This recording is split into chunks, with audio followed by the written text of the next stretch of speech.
Bakı şəhərinin mərkəzində Kövkəb Səfərəliyeva küçəsindən Zərifə Əliyeva küçəsinə qədər olan ərazidə yeni çəkilmiş velosiped xətti bəzi taksi sürücülərinin narazılığına səbəb olub. Sürücülər bildirirlər ki, yolun bir hissəsinin velosipedçilər üçün ayrılması onların iş şəraitinə mənfi təsir göstərib. Onların sözlərinə görə adı çəkilən ərazidə müştəri gözləmək və sərnişin götürmək artıq çox çətinləşib. Yəni sevkatımız da var, hər bir şeyimiz, sənətimiz də var, subutumuz da var. Bir dənə mənim bir dənə problemim var, durmağa yer yoxdur. Bizim burada bu taksi fəaliyyətində dayanmağımıza çox maneələr var. Velosiped yolunu çəkiblər, heç cür dayana bilmirik.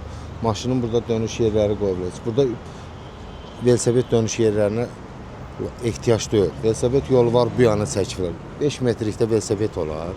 Taksi dayanmağa yerimiz yox. Bir tikə çörək apara bilmirik. Xahiş edirik sizdən, Yerüstü Nəqliyyat Agentliyindən ki, gəlsin biz demirik Yeminnoy burada. Bax burada Port Bakı ətrafında bizə bir yer göstərsinlər. Bizim bütün dokumentlərimiz hazırdır. Dövlət bizi oxutdu, sertifikat almışıq. Hər şeyimiz var. Mövzu ilə bağlı Azərbaycan Yerüstü Nəqliyyat Agentliyinə müraciət etdik. Qurumdan bildirildi ki, Bakının bir sıra küçə və prospektlərində 130-dan artıq taksi duracağı mövcuddur. Onların əksəriyyəti cəlbetmə məntəqələrində təşkil edilmədiyindən bəzən nəqliyyatın hərəkətinə maneə yaradır. Buna görə də AYNA məsələyə kompleks yanaşma tətbiq edir. Nəqliyyatın hərəkətinə maneə yaradan məntəqələrin ləğv edilməsi, eyni zamanda yeni cəlbetmə məntəqələrinin müəyyən edilməsi istiqamətində işlər aparılır. Yeni cəlbetmə məntəqələrinin əsasən universitetlərin, ticarət mərkəzlərinin, nəqliyyat mübadilə mərkəzlərinin ətrafında, həmçinin avtobus zolaqlarının yaxınlığındakı alternativ yollarda təşkili nəzərdə tutulur.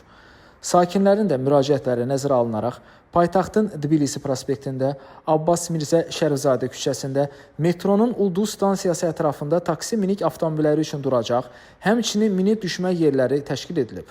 Layihənin paytaxtın digər ərazilərində də həyata keçirilməsi üçün təhlillər aparılır. Hazırda ərazidə əlavə tənzimləmə tədbirlərinin görülməsi və mümkün taksi dayanacağının yaradılması ilə bağlı təkliflər dəyərləndirilir.